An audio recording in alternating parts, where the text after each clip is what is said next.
E eu gostaria de, para iluminar um pouco a nossa vida, contar para vocês um pouco, resumidamente, a vida de um grande santo, talvez o maior santo do século XX.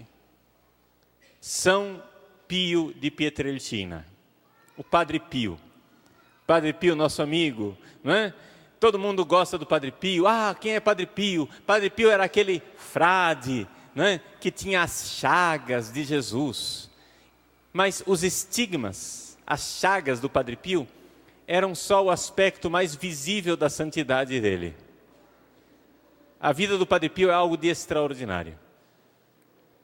E é extraordinário, e Padre Pio é sal da terra e luz do mundo, porque foi perseguido. E é interessante, foi perseguido pela igreja.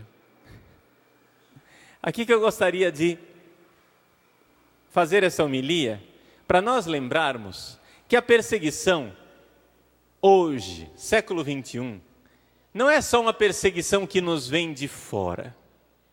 Não é só uma perseguição que vem, o mundo nos persegue, e o diabo nos persegue através das máquinas do mundo, como os primeiros cristãos sofriam, tinham um império contra eles. Mas eu gostaria de recordar que nós muitas vezes somos perseguidos por gente que está dentro da própria igreja. Por quê? Porque, ninguém se escandalize com isso, mas vamos pensar, né, bem objetivamente. Se você fosse o diabo, o que é mais importante para você? Para a sua obra de destruição da igreja? O que é mais importante para você? Você ficar atazanando uma prostituta? Você ficar atazanando um político corrupto? Um mafioso? Um traficante? Ou você perseguir um padre e um bispo até que finalmente ele ceda e comece a servir você? Está entendendo? É claro, é muito mais interessante. O diabo, ele pode não ser de Deus, ele não é santo, mas ele burro também não é, estúpido ele não é, ele é esperto. O próprio Jesus diz, os filhos das trevas são mais espertos do que os filhos da luz. Ele é esperto. E ele usa padres e bispos também para perseguir a igreja de Deus, como usou no caso de São Padre Pio de Pietrelcina. Deixa eu contar um pouco a história do Padre Pio para vocês. Começar do começo, começar da infância.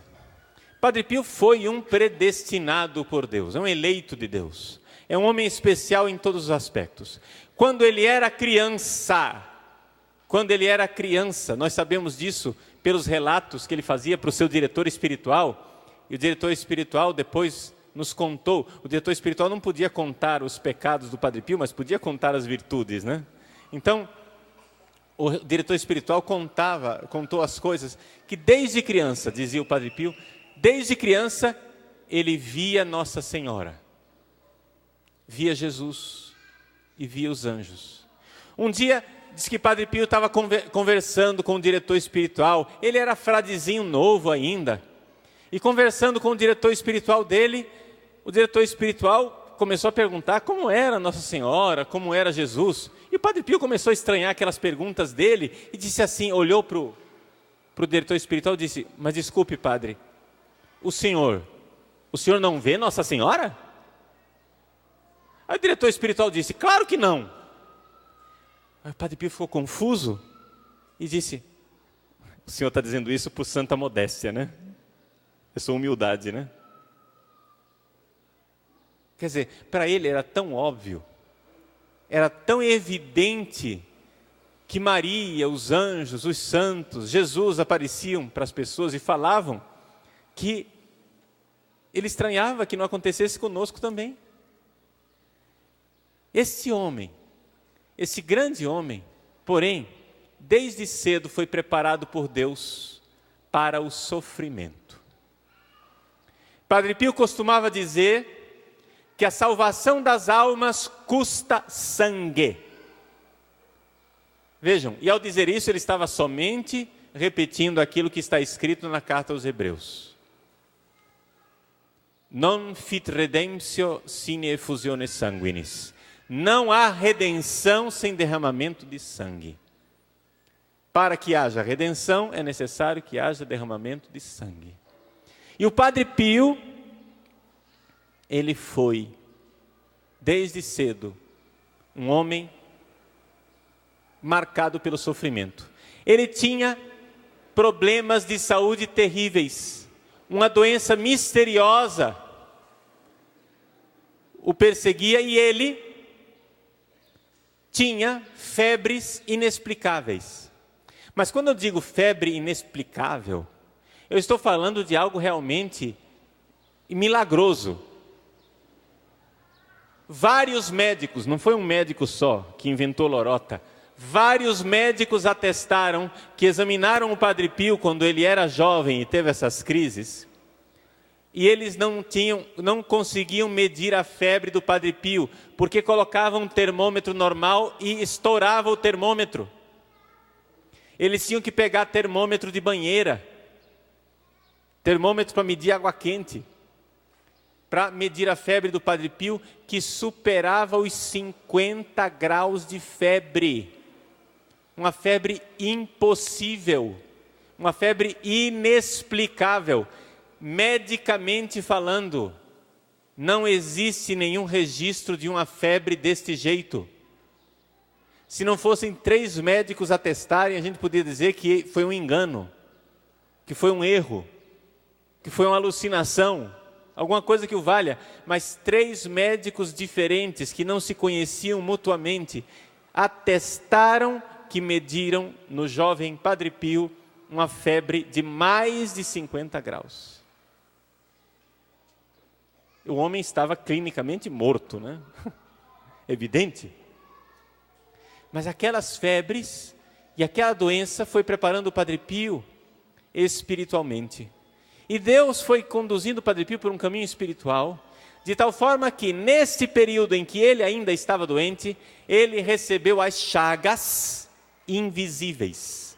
Pouca gente sabe disso, mas as chagas, por vários anos, Padre Pio tinha as chagas e ninguém via, mas ele já sentia a dor, já estava lá doendo, até que finalmente elas se manifestaram publicamente, aí não dava mais para esconder.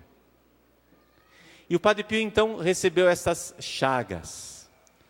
Pois bem, mas ele era um homem que tinha um grande dom para levar as almas até Deus. Confessar-se com o Padre Pio era uma coisa extraordinária. Por quê? Porque ele lia a alma da pessoa. Ele tinha essa capacidade de saber o que a pessoa estava pensando sem que a pessoa dissesse. Por exemplo, houve a ocasião de um empresário. O empresário foi se confessar com o Padre Pio e estava preocupado porque o pai e a mãe dele estavam com câncer. Quando ele começou a falar para o Padre Pio da sua preocupação, o Padre Pio interrompeu e disse: é necessário fazer a vontade de Deus. A sua mãe irá viver somente mais alguns meses. Seu pai irá viver alguns anos. E tem outra coisa também. Você está tentando engravidar a sua esposa e não está conseguindo. Você vai conseguir. Vai ter uma criança e você vai pôr o nome dela de Pio. Vai ser um menino. E o nome dele vai ser Pio. E não somente isso. Com relação à sua empresa, você vai ter que recomeçar tudo de novo, do zero, porque sua empresa vai falir. Vejam, o empresário saiu de lá perplexo e, de fato, tudo o que o Padre Pio falou aconteceu nos mínimos detalhes. As pessoas, durante a Segunda Guerra Mundial, isso um tempo depois, durante a Segunda Guerra Mundial, as pessoas vinham e apresentavam fotos de filhos que tinham ido para a guerra, de pessoas desaparecidas e que não sabiam o paradeiro, etc. e tal. E o Padre Pio olhava para a foto e dizia: esse vai voltar, não se preocupe. Esse outro daqui, meu filho, reze por ele. Um outro dizia: escreva para ele, né? E assim por diante. Quer dizer, coisas fantásticas, extraordinárias na vida deste homem. A grandeza do dom de Deus na vida de um grande confessor, de um grande diretor espiritual.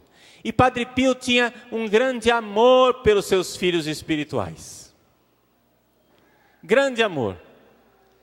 Ele disse assim uma vez, que quando ele chegasse no céu, ele não iria entrar. Ele iria ficar na porta do céu, até que o seu último filho espiritual entrasse.